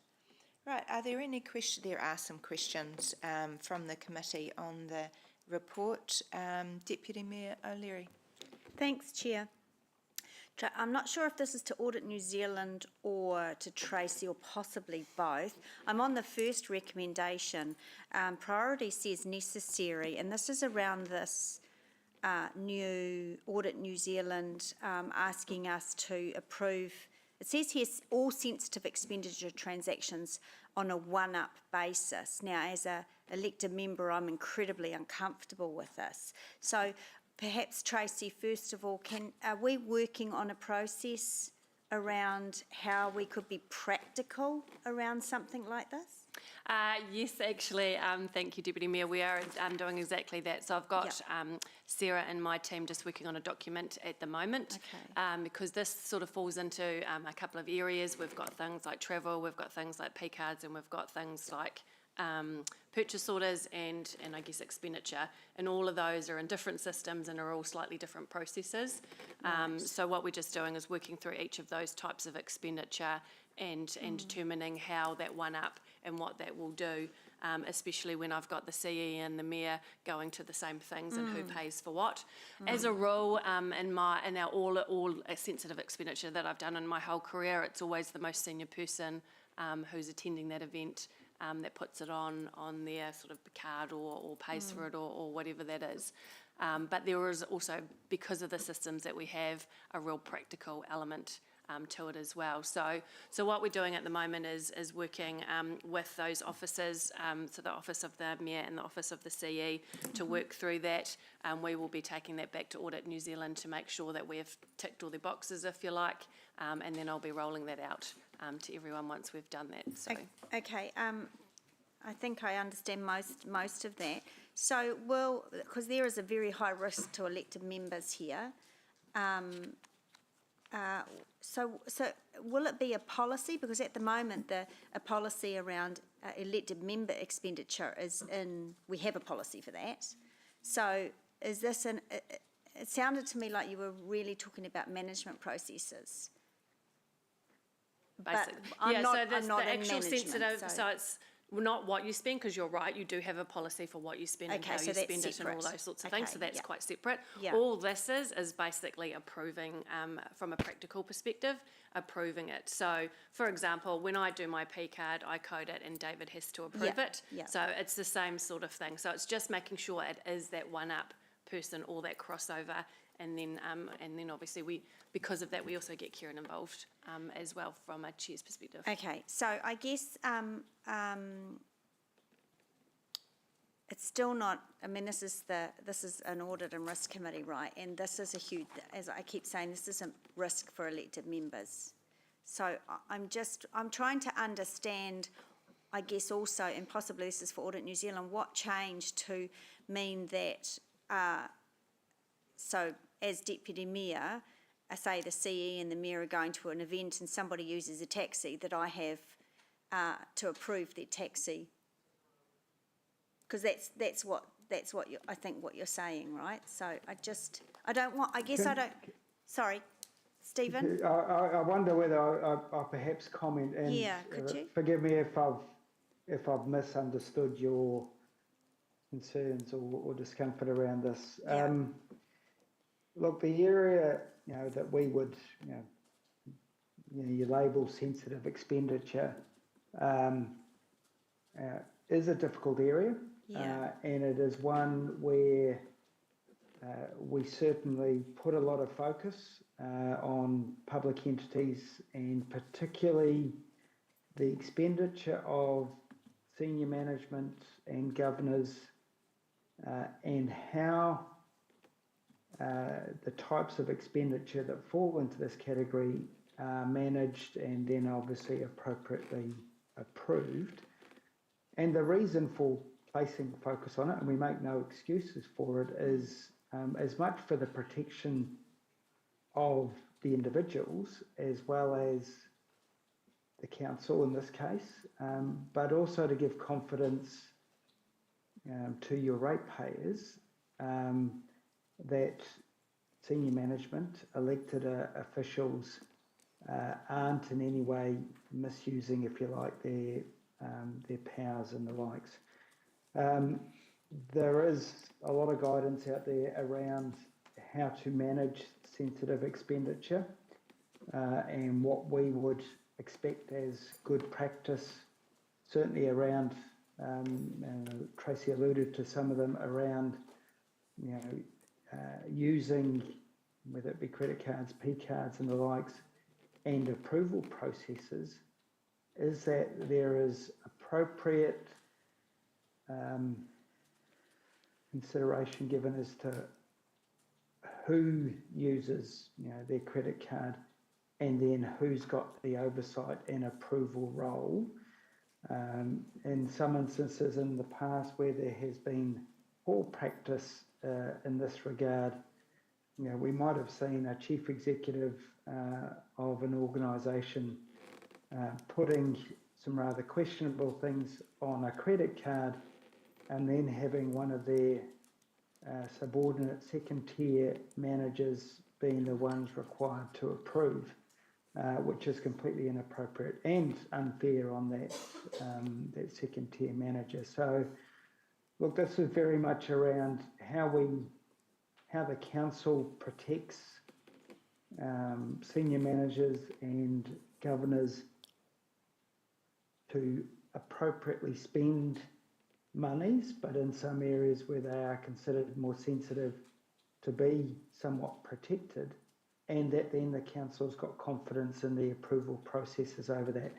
It absolutely becomes tricky when the senior-most person in the organisation is obviously the one who's incurring the expenditure, how you approve and sign off that. And we see a variety of things that sometimes happen. Sometimes the chair of the Audit and Risk Committee might be the one that reviews and approves a mayor's expenses or credit card expenses, etc., or a deputy mayor, someone appropriately separate, but has sort of the ability to perform that approval and oversight role. Okay, did that answer your query, Deputy Mayor? Yeah, I guess no. I understand the reasoning, but it all sounds like management to me. And as an elected member, I have zero budget and zero delegated authority to make any decision other than what is made in this room by the majority. And that's where the risk is for an elected member. So I think more needs to be. It's all well and fine. Audit New Zealand want this to happen, but actually I don't think under the Local Government Act it can. So I guess I'm wanting to more discussion, because until that happens I won't be I would suggest that the delegation is... Yeah. I'd suggest that the delegation is under the policy. But would you like to? Yeah, so unfortunately, Deputy Mayor Angela got caught up when we were transitioning and we weren't quite sure. So we obviously had this remit from Audit New Zealand and we hadn't worked through the processes. But Deputy Mayor will get delegated authority to, if the Mayor is not around, as part of her delegation to approve Lance's or the CE officers, just as if it was the Mayor instead. We just need to make that really clear, because I absolutely understand the budgets actually sit in different places as well. So again, it's just a formality, and it's more around, it won't be a normal thing for the Deputy Mayor to sign off. It'll only be if she's in the actual Mayor's role, delegated specifically during a time period that would have to happen. But unfortunately, the Deputy Mayor has been caught up in a bit of, we weren't sure how to navigate through this, and like I mentioned, we are working on that and trying to be a bit more practical about it. Okay, so for the interests of time, I'll just But I can take that offline with you, Deputy Mayor, and we can work through what that's actually going to look like. Happy to do that, absolutely. Yep. Great, thank you. Right, we've got a member from, a question from Bruce. Comments, because I do sign Lance's expenditure, and that's fine, because it's very transparent what he's doing, but it does seem it's very minimal. So's mine. I get Thai takeaways when I go to Wellington. But look, in terms of, it does seem using a sledgehammer to crack a nut for a $50 taxi ride, which is a necessary part of going to do your business in Wellington, I did wonder if there was any way of just sort of saying, well, you know, under $100, if you're taking a taxi to those things, it's naturally approved. Do we have to go down? Well, we do though. I did sign your taxi thing the other day, Lance, just so you know. Yeah. So. Did you want to? Make him catch the bus from the way. But, you know, there are lots of very small things. I guess all of the little things all add up, and it's not for all expenditure. It's only for that expenditure that's sensitive and gets extra scrutiny, I guess. So the materiality is a different equation for those items. But Tracy, would you like to comment? No, I was just absolutely acknowledge that. I guess what also happened from a practical perspective is the ones that they pulled out to test weren't approved by the people that I had said they should be approved by. So what that did is just opened up the door for Audit New Zealand to come in and kind of investigate that whole particular area. So to be honest, we didn't help ourselves, if I'm to be honest. So, yeah. Okay, Bruce, you had a question. Thank you, Karen, appreciate that.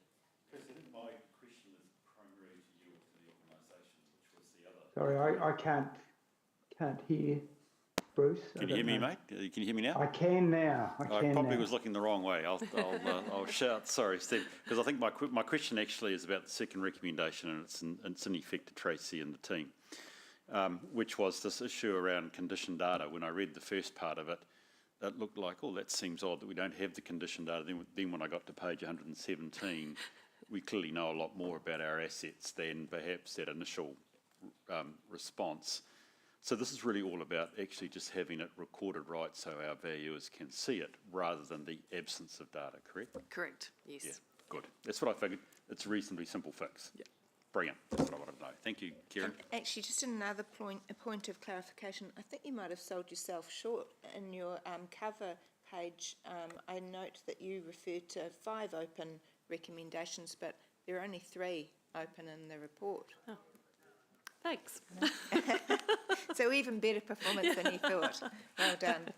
Look, if there aren't any other questions on the report, I'll move that the report is received, and I have been reminded that I didn't actually put the last report that I moved and Bruce seconded to the vote, so I'll put both to the vote, but can I have a seconder for this?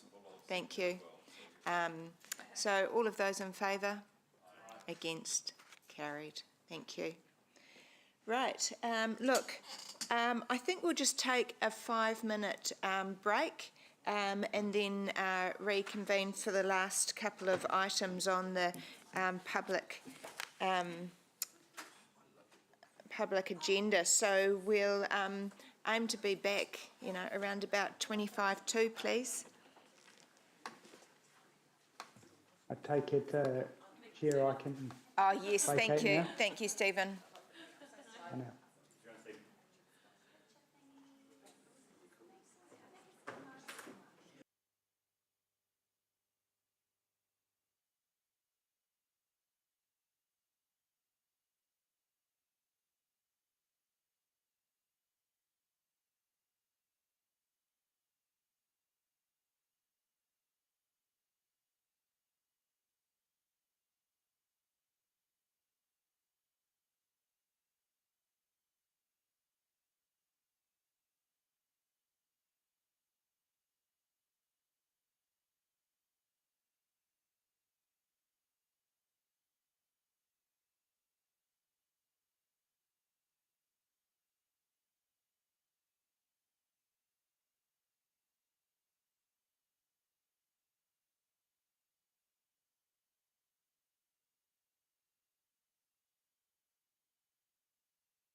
Now on item, we're now on item 13, page 132 of the pack.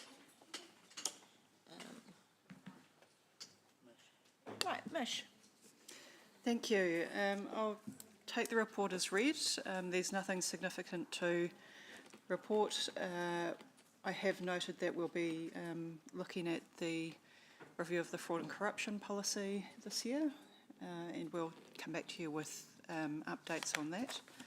And we do have one investigation that we've noted that we'll be discussing in PX.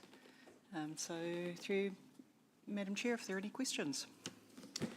Are there any questions? No? Okay, I'll move that the committee receives the report. Can I have a seconder, please? Thank you, Bruce. All of those in favour? Against? Carried. Right, we'll move now to item 14, which is an update on the climate change disclosure reporting at page 141. And we've got Charlotte. Yes, there we go. She's online. Welcome. Thank you. So yeah, just to note, we wanted to provide this update based on the changes with the annual plan for 23-24, so that you're aware of the change in the program and open to any questions that you have around this report. Okay, so just to remind the committee, this is around the TCFD based reporting. It's not mandatory for councils at this stage, although that is likely to become the case. But even though it's not mandatory, council have decided to implement it, which I would fully support. And I think it's worthwhile highlighting that this is not just a reporting or a compliance issue. It's absolutely crucial planning work, understanding the risks, measuring the likely scenarios over different timeframes is crucial. It provides crucial understanding for council when it's planning its when it's undertaking its future planning in response to climate change risks. So I guess I was disappointed to see that this is being delayed, although that is on the back of, you know, really great to see that you're looking to implement voluntarily in the first place. You know, I see that the delay is effectively caused by some funding constraints. I just wonder, and I'm not sure who exactly I'm directing this question to, probably you, Charlotte, is that saving, that relatively small saving, actually going to end up costing council far more in the future by delaying obtaining this understanding? I think by delaying it 1 year, we were okay, but we will as a team still try to do as much as we can under our current budget, but we can't commit to doing the whole program we would need to do for that first disclosure, or for the second disclosure next year, which is why we've recommended delaying putting the first one out there. But we will try to do as much as we can, but with a limited budget, committing to doing a full scenario analysis, it will cost quite a bit to do. So I do think there is some risk there, but we're trying to do as much as we can through the long-term plan process as well to make sure that's really well informed. Okay, thank you. Does the committee have any questions? Doesn't look like it. I've got another question, and I guess it's related to that cost issue. Obviously, we won't be the only organisation within this region or within local government trying to grapple with this information. What opportunities are there to share information and resources in this area? There's a lot of opportunities at the moment. So we're working through a couple of different groups. So with CoLab, who work with our Waikato other councils, we have a climate group that meets and we're discussing how we could potentially do some of this together as a region. And then we also have been talking with other councils, city councils, so like Tauranga, around what they're doing, because they're a little bit ahead of us with some of this, especially around the disclosure and understanding the scenario analysis work. So we've been working with them to understand what we could learn and maybe sort of help to make our process easier based on their experience. And then there's actually a New Zealand Council's climate change group that meets quite regularly and is always sharing what they're doing. So Wellington City Council also presented on the work that they've been doing in this space, and Auckland Council have as well. So there's a lot of learning from experience of what other councils have done so that we're not starting from scratch. Okay, thank you. I think this is a really crucial item for the committee to stay informed in, one, because it's about mitigating one of the organisation's strategic risks, i.e. climate change, but also it touches on the reporting function. So I appreciate the update. Bruce, you've got a question. Yeah, look, thank you. I don't actually have a question, probably just more a comment. And firstly, I want to reinforce your point. I think, from my perspective, Kieran, there's a couple of things. It is right, it's a strategic risk, but actually it relates to all our strategic risks, virtually. And I think the events, dare I say it, of the last couple of months have shown us that. So I think there is no two ways about it. I think equally the value of us thinking about the TCFD and ultimately the XRB approach is that it puts sunlight on what we're doing, and because it's accountability that we will achieve through achieving this. So I think that's actually really important. One comment I can make with a wee bit of knowledge, given I chair Auckland Council's Risk Committee, is we have to do it to get our funding. And I want to reflect that Auckland Council, different to any other council, is an issuer. But it's always an important thing why we're an issuer. We're an issuer because we want to be on the debt market. And so the debt market is saying we need to meet this accountability to be able to effectively access markets for funding.